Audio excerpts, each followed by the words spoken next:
Pessoal, bom dia a todos aí, né? Sejam bem-vindos a mais essa aula de laboratório de análise de sistemas lineares. A aula de hoje é com o intuito de orientá-los em relação ao guia de prática 2, tá? Que é uma continuidade do guia de prática 1. Que no caso de hoje, né, consiste de uma aproximação linear de sistemas físicos. Então, nós vamos partir da equação diferencial que vocês obtêm, né, ou obtiveram ou vão ainda obter, não sei como é que está o desenvolvimento do trabalho, no guia de prática 1. E, a partir desse guia de prática, nós vamos fazer essa linearização dos sistemas. Dentre as técnicas de linearização do sistema, uma das técnicas utilizadas para execução, para elaboração dessa linearização é a expansão em série de Taylor, tá? Isso é uma ferramenta que nós podemos utilizar para então fazer a linearização. Bom, vamos por partes aqui e deixa eu explicar algumas coisas primeiramente.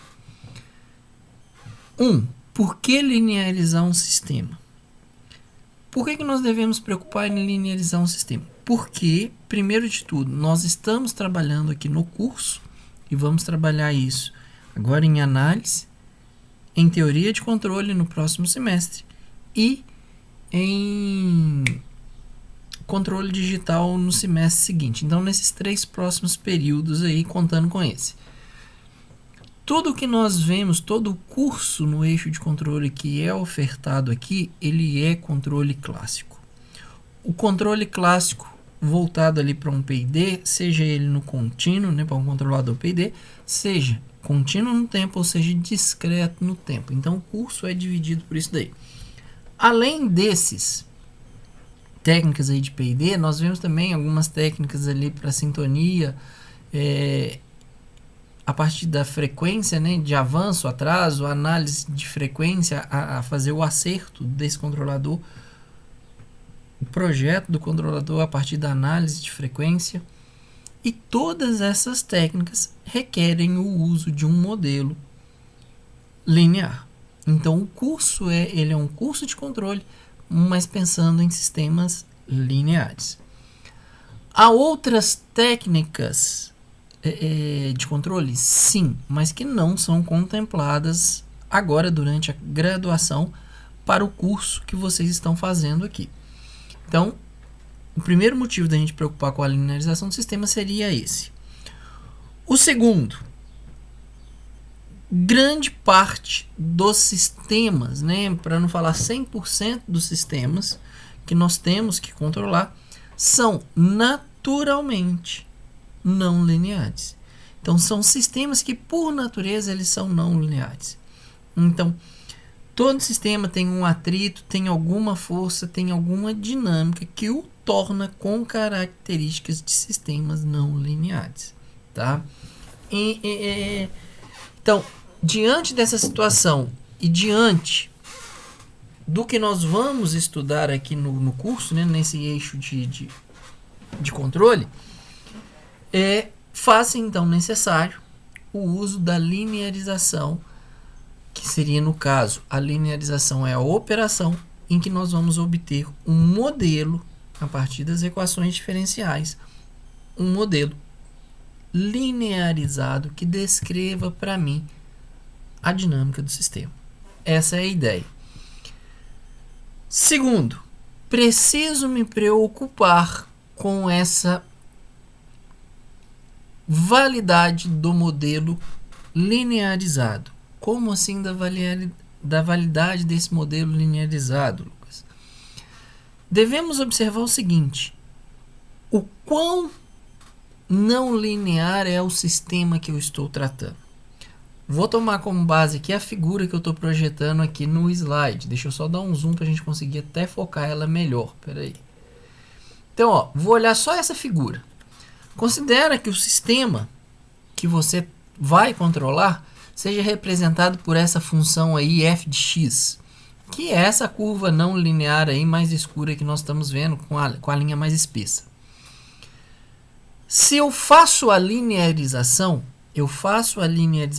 em torno do meu ponto de operação. Então, a linearização, ela é algo para a gente pensar ela como...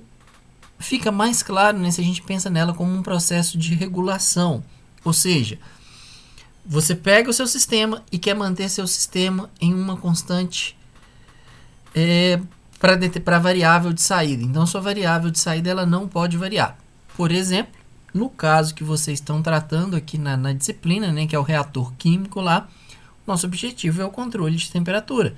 Então, você quer falar que essa controle de temperatura sua seja, por exemplo, lá 50 graus Celsius. E em 50 graus Celsius, o seu sistema tem que ficar parado sendo controlado ali. Ok? Ele tem que estabilizar nos 50 graus. Então, no nosso caso, o ponto de operação, né, ele é determinado, então, o modelo linearizado, ele é obtido para esse ponto de operação. Se eu saio do ponto de operação de 50 graus e passo agora a querer controlar meu sistema num ponto de operação de 70 graus Celsius, tá? É possível fazer isso ou não é possível fazer isso? Não sei respondê-los. Por quê? Porque essa resposta, ela depende justamente do quanto o seu sistema é não linear. Se vamos dizer que essa não linearidade ela é acentuada, então com certeza, se você sai de uma temperatura de um ponto de operação de 50 e vai para um ponto de operação de 70 graus Celsius, e você está num sistema com uma não linearidade expressiva, com certeza ali o modelo linearizado vai te dar uma resposta, mas com um erro muito grande. Então, o que eu preciso ter ciência, tá? E essa ciência, grande parte da turma aí não consegue perceber durante o curso. É que se eu tenho um modelo linear, esse modelo linear é para um ponto específico de operação e que a região de validade desse modelo linearizado está diretamente relacionado, diretamente dependente do quão não linear é o meu sistema em torno desse ponto de operação. Por exemplo, para essa função f de x que nós estamos vendo aqui na curva, né, no gráfico, se você compara o meu modelo linearizado, que é essa reta que foi traçada aqui, ela descreve muito bem essa região em torno de x0. Se eu olho aqui para esses valores iniciais da minha função, se eu olho para esses valores aqui mais acima da minha função, meu modelo linear já está distante pra caramba. Ó. Então eu já tenho um erro significativo entre a dinâmica do sistema, o y ali, a saída do sistema, e a saída do meu modelo linearizado. Então sim, eu tenho que ficar atento com isso. E como que a gente dimensiona isso? Dá para fazer isso matematicamente? Dá. Vamos ver isso um pouco mais à frente. Mas na prática, na hora que você tiver que controlar, olha, meu modelo é para esse ponto aqui, 50 graus Celsius. Ah, vou para 60 graus. Beleza, meu modelo ainda está respondendo perfeitamente. Vou para 80 graus. Quando eu vou para 80 graus, eu posso sair dessa região aqui em que ele se aproxima bem, o modelo linear está se aproximando bem, e cair numa região desse tipo aqui, ó, em que o meu sistema está num lugar e meu modelo linearizado está em outro, muito distante. Então, é esse tipo de avaliação que a gente faz na prática, na hora que você tiver realmente pôr a mão na massa lá dentro da indústria. Mas tenham ciência que o modelo linearizado, ele é um modelo local e que esse modelo local ele tem uma região de validação, né, de validade, que depende do quão não linear é o seu sistema naquele ponto de operação. Então tenham ciência disso. Isso é importante, porque na hora que a gente vai começar a fazer alguns testes com o sistema, as pessoas esquecem dessa característica e está num sistema que é não linear. Aí eu peço para dar um degrau, em vez do cara dar um degrau, tá? Que seria uma variação abrupta na entrada ali do sistema. Mas de forma que ele fique nessa região, ele dá uma pancada tão grande no sistema que traz o sistema de x0 e manda o x0 cá para frente, ó, para uma outra posição onde seu modelo não vale. Aí você começa a ter problemas de execução e de análise do seu sistema. Então, tenham ciência, tenham bom senso. A gente tem que pensar um pouco nas grandezas físicas do processo que nós estamos analisando. Principalmente no momento em que eu pedir para vocês aí na próxima aula para entrar com um degrau no sistema. Entrar com um degrau, para quem ainda... Você já deve ter visto degrau lá em teoria, né? Um sinal de entrada degrau.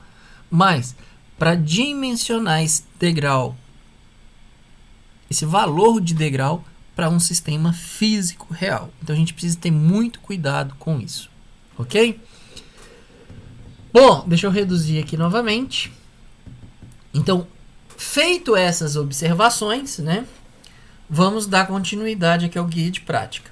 Então, como eu disse até agora aqui na aula, expansão em série de esteiro é uma ferramenta, uma metodologia matemática em que eu linearizo um sistema não linear, tá? Como que isso funciona? Basicamente, a linearização ela consiste, tá, em derivar o meu sistema. Então, vou estar sempre trabalhando com a derivada do meu sistema para o ponto de operação que eu quero controlar. Então, como que eu faço isso para um sistema de ordem 1? O meu modelo linearizado, a aproximação da minha função f de x, ela é dada por a minha função aplicada no ponto de operação, o ponto de controle, no meu ponto desejado de controle, que no caso aqui é o x0, mais a derivada primeira aplicada ao ponto de operação, ou seja, x0 vezes x menos x0, que é o meu ponto de operação. Então, eu passo a ter uma função agora ali em função de x. Ou seja, se você pensa nessa matemática, o que você está fazendo? Você está gerando uma reta, tá? No final da história é isso que você vai obter, em que essa reta ela vai ter realmente interseção com a função sua f de x, né, que é a característica do seu sistema, dinâmica do seu sistema, no ponto x0.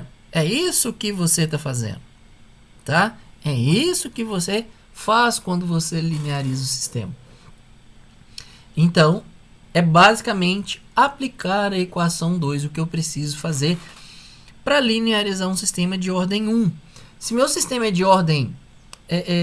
aliás, antes de eu entrar nisso, deixa eu dar sequência aqui no que está no slide.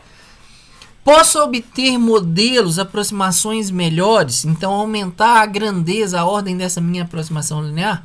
Sim, eu posso. Como que se faz isso? Eu aumento a ordem das minhas derivadas.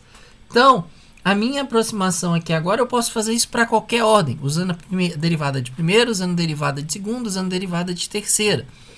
O que isso resulta para mim, tá? Isso, quando eu tomo essa decisão de aumentar a ordem da minha aproximação, eu estou aumentando a ordem do meu sistema. Então, eu estou saindo de um sistema de primeira ordem, passando para um sistema de segunda ordem, passando para um sistema de terceira ordem, até chegar no sistema de ordem n, que é o que eu desejo. Qual que é o procedimento se você decide fazer isso? No primeiro momento é repeteco do que a gente fez ali na equação 2. Então, é aplicar a função no ponto x0, que é o seu ponto de operação, fazer a derivada dessa função para o ponto x0, vezes x menos x0 sobre fatorial de 1. Fatorial de 1 é 1, por isso que ele não apareceu aqui para mim na equação 2. Se eu quero um sistema de segunda ordem, então uma aproximação um pouco melhor, eu faço a derivada da segunda da minha função f de x aplicada ao ponto x0, em que eu fico tendo x menos x0 agora ao quadrado sobre 2 fatorial. Então, basicamente, o que eu faço? Esse termo aqui, ó, x menos x0, ele vai sendo incrementado de 1 em 1 até alcançar a ordem a qual você quer obter a aproximação. Então, se eu estou obtendo a aproximação, quero uma aproximação de quarta ordem, Eu vou ter a derivada da terceira, vou ter somado aqui a derivada da quarta. Para a derivada da terceira, esse termo vai ser elevado ao cubo sobre 3 fatorial. Para a derivada à quarta, eu tenho esse termo elevado à quarta sobre 4 fatorial. E assim sucessivamente nós vamos fazendo até você chegar na ordem n. Esse é o modo de aumentar a minha aproximação ali do sistema, usando expansão de série de Taylor. Para sistemas, né, com mais de um estado, é aqui que vem a diferença, segue a mesma ideia anteriormente. Só que em vez de você derivar somente para x, você vai fazer as derivadas parciais. Então você vai fazer a derivada em função de x1, função em derivada de x2, função em derivada de x3, para a mesma ordem. Então é um modelo de primeira ordem que eu quero obter? Então eu tenho a derivada da primeira para x1, a derivada da primeira para x2, a derivada da primeira para x3, até chegar no xn, dependendo do número de estados que seus sistemas têm. Quero um sistema de segunda ordem. Derivadas parciais de primeira ordem, derivadas parciais de segunda ordem. Para x1, para x2, para x3, até xn. E repete o mesmo procedimento. O x é aplicado em x0 e x1 menos o ponto de operação, que nesse caso aqui na minha anotação eu chamei o meu ponto de operação de x10, x20, x30, que é o x1 desejado, x2 desejado, xn na minha condição ali no meu ponto de operação, né? Por isso 0, n também. Bom, então esse é um dos recursos, né? Na verdade é um dos recursos que nós temos para linearizar sistema. E vai ser isso que nós vamos aplicar hoje, então, no Guia de Prática 2. Então, qual é o nosso objetivo? Nós somos objetivos. Primeiro, cada dupla deverá definir o ponto de operação do sistema, tá? Nós estamos trabalhando aí com um reator químico. Cada dupla escolhe um ponto de operação. Cada dupla escolhendo um ponto de operação diferente, nós vamos ter dinâmicas diferentes, constantes de tempos diferentes, justamente devido a esse efeito do sistema ser não linear, tá? Para esse ponto de operação que vocês vão definir, nós vamos linearizar o modelo em torno do ponto de operação e programar a resposta temporal, tanto do sistema linearizado quanto das equações diferenciais. Esse é o objetivo, são os objetivos, né, desse guia de prática. Então, a partir daquele sistema de tanque, né, que compõe o reator químico, que foi apresentado lá na figura 1 do guia de prática 1, o que nós temos aqui como constantes aí, né, do sistema, que agora a gente vai trabalhar com o sistema simulação numérica. Então agora eu começo a gerar gráficos. Eu tenho o volume do tanque, eu tenho a capacidade térmica da solução, eu tenho a minha vazão, aqui a faixa de vazão, a qual a solução, né, A mais B, pode entrar no reator químico. Eu tenho a minha temperatura ambiente local, coeficiente de convecção natural, a área externa do tanque, que é a área externa ali para troca de calor, e a massa específica da solução. Acho que nós temos todos os parâmetros aqui, eu acho que não ficou nada de fora, pelo menos no modelo que eu obtive. O que nós vamos fazer lá então? Então, atividades agora. Lembrando que o guia de prática 2 ele é uma continuidade do guia de prática 1. Então, eu preciso concluir o guia de prática 1 para dar início ao guia de prática 2. Então, cada dupla deverá, no primeiro momento, escolher o ponto de operação do sistema. Ponto de operação é qual temperatura você vai controlar no reator químico. No nosso caso aqui, ela começa em 35 e vai variando de 5 em 5 até 85 graus Celsius. Esse é o ponto. O que você faz?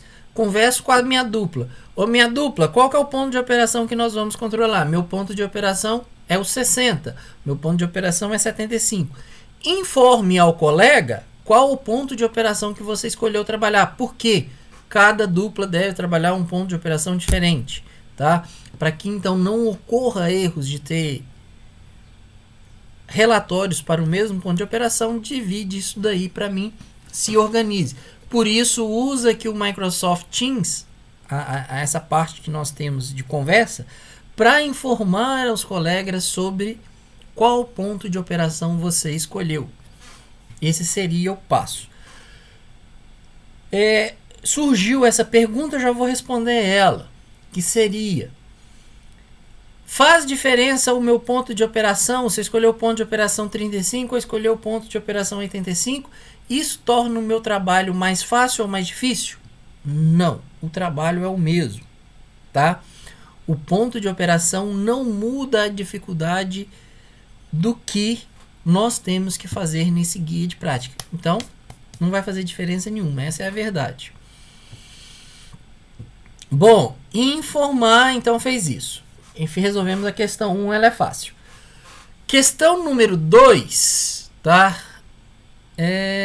Nós temos que fazer o seguinte. Para o ponto de operação escolhido na questão anterior, calcule o sinal de controle, que é o meu sinal de entrada aqui, necessário para levar o sistema para o ponto de operação desejado. Ou seja, quanto de calor, eu não sei como vocês vão modelar, tá? Com que resultado vocês vão chegar nesse momento, mas vocês podem calcular esse sinal de controle aqui como a quantidade de calor que está saindo do resistor ou através da corrente elétrica ali que está passando pelo resistor. São as duas opções que vocês têm. Então, qual é a quantidade de calor ou qual é a corrente elétrica necessária para eu manter aquele ambiente interno no meu ponto de operação ali, na minha temperatura que eu quero? É isso que eu preciso determinar. Para tal, você tem que especificar uma vazão volumétrica do sistema. Lembra aqui, ó, observe que a vazão volumétrica ela ocorre em uma faixa. 0, eu não tenho água circulando no sistema, eu não tenho solução circulando no sistema. E 3, eu tenho a circulação máxima. Escolhe um número aí, porque você tem que ter vazão. E adota um padrão aí, toca o pau. Pra você conseguir resolver para mim a questão número 2, fazer a simulação. Então, agora de posse do sinal de operação, do sinal de entrada necessário para levar o sistema para o ponto de operação, eu posso então fazer a minha programação e ver a resposta da minha equação diferencial ao longo do tempo, tá? Então eu posso fazer isso ao longo do tempo. O que nós temos? Então vocês vão escrever para mim um programa em Python que apresente a resposta em malha aberta, né, da equação diferencial obtida no guia 1. Você deve plotar aí os estados do sistema com o sinal de controle. Para a simulação, considere que o sistema encontra-se em equilíbrio térmico com o ambiente externo, já que o tanque de aço inox ele não tem isolamento térmico. Então, há troca de calor da parte interna com a parte externa do reservatório. Então, nesse caso, a minha temperatura inicial dentro do reservatório é igual à temperatura externa. Está em equilíbrio térmico. Sobre como fazer a programação em Python para resolver esse problema de controle, eu vou deixar no Siga 2 vídeos tutoriais. Isso pode ser implementado de 2 modos diferentes. Você pode fazer essa implementação na unha, preocupando com todo o vetor, preocupando-se com cada estado, com a integração desses estados no tempo. Então isso pode ser feito de diferentes modos. Ou você pode fazer isso, fazer essa implementação usando a biblioteca Python Control Library Systems. Qualquer uma das duas opções você consegue resolver para mim esses 3 guias de prática. Minha sugestão: optem por fazer a programação usando a biblioteca. Não façam na mão. Porque à medida que o trabalho vai evoluindo, a complexidade das malhas de controle, né, que a gente vai fazendo aí, das análises que nós vamos fazendo, vai aumentando, e isso vai dificultando em muito a programação na mão de tudo, tá? Então você passa a pensar em tudo uma vez que você já tem a função ali pronta. Então é só a sugestão. Então pro item 3, vou deixar 2 tutoriais. Toma decisão aí com a sua dupla. O que você vai fazer, qual caminho você vai adotar. É livre, para mim tanto faz. Mas a minha sugestão é que você use a biblioteca. Será mais fácil para você mais adiante do curso.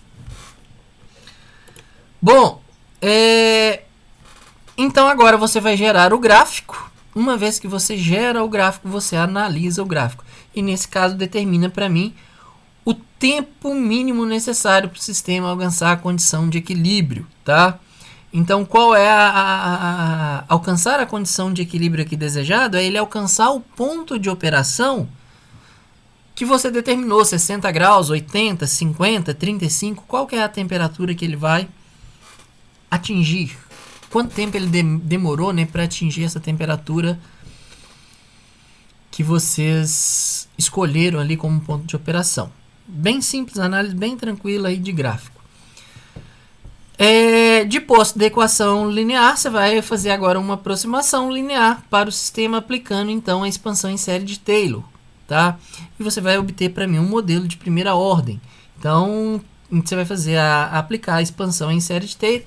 Basicamente, você aplica para mim a equação 2, tá? Aplicou a equação 2, você chega no seu sistema linearizado.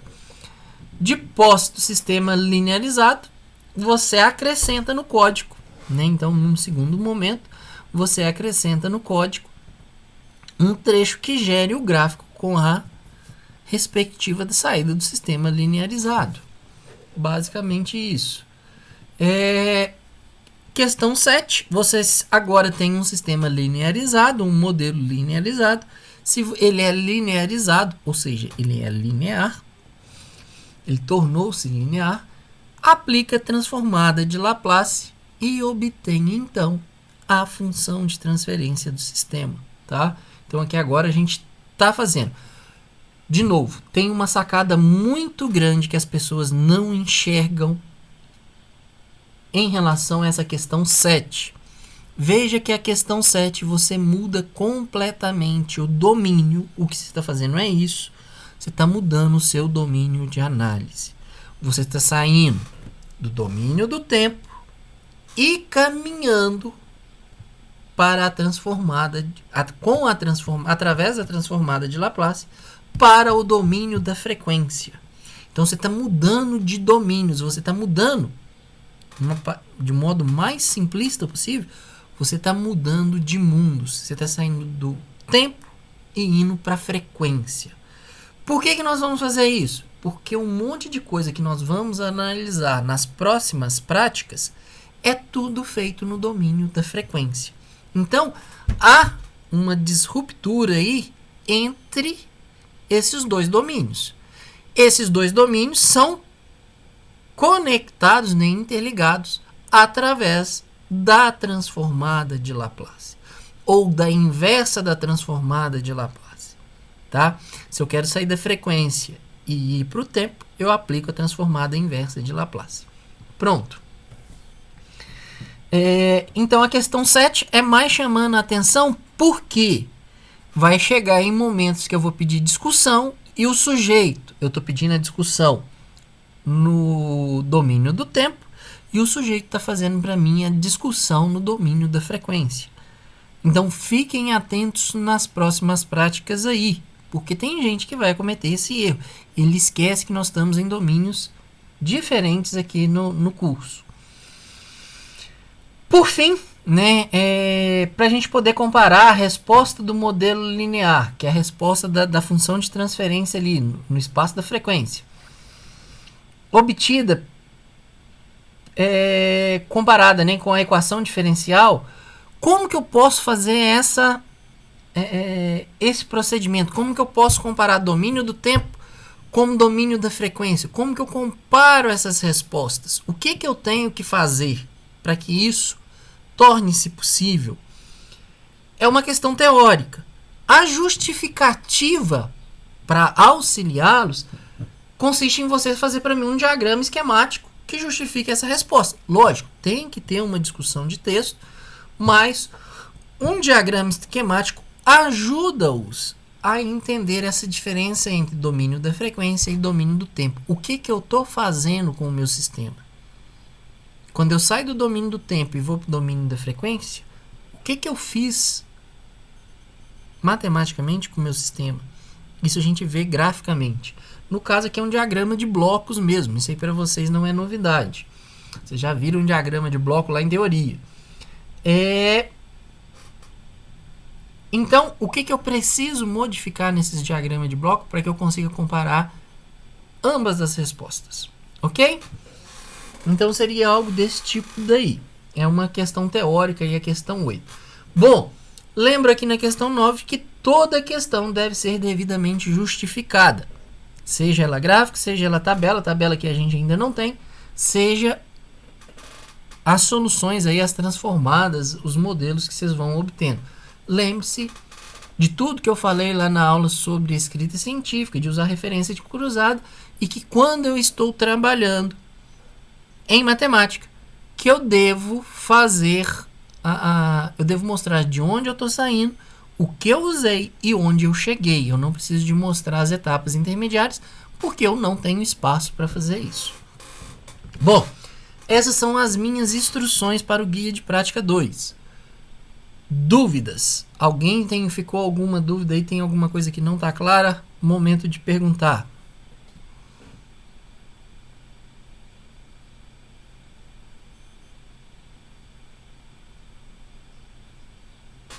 Bom, ninguém manifestou, vou entender que está tudo tranquilo. Pessoal, o que eu vou fazer então? Vou subir o guia de prática para o SIGA, vou subir para o SIGA também os 2 vídeos tutoriais. Minha sugestão é, comecem o quanto antes a resolver o guia de prática 1. Vocês precisam do resultado do guia de prática 1 para implementar o guia de prática 2. E vai precisar novamente do resultado do guia de prática 1 para resolver o guia de prática 3. Tá? Isso é necessário. Então, tem que sair logo do guia de prática 1. Senão, ele vai amarrar os próximos 2 guias de práticas. Ok? Claro, não deixe para implementar o guia de prática aos 45 do segundo tempo. Vai faltar tempo. Tá? Bom, então, sobre a aula de hoje, eu encerro aqui. Porém, eu tenho um recado aí que vai chegar uma notícia para vocês. Deixa eu abrir um arquivo aqui que chegou uma novidade para a gente ontem. Bom, esse aqui é o slide da primeira aula nossa. Aqui está o nosso cronograma de aula, o que a gente deve fazer.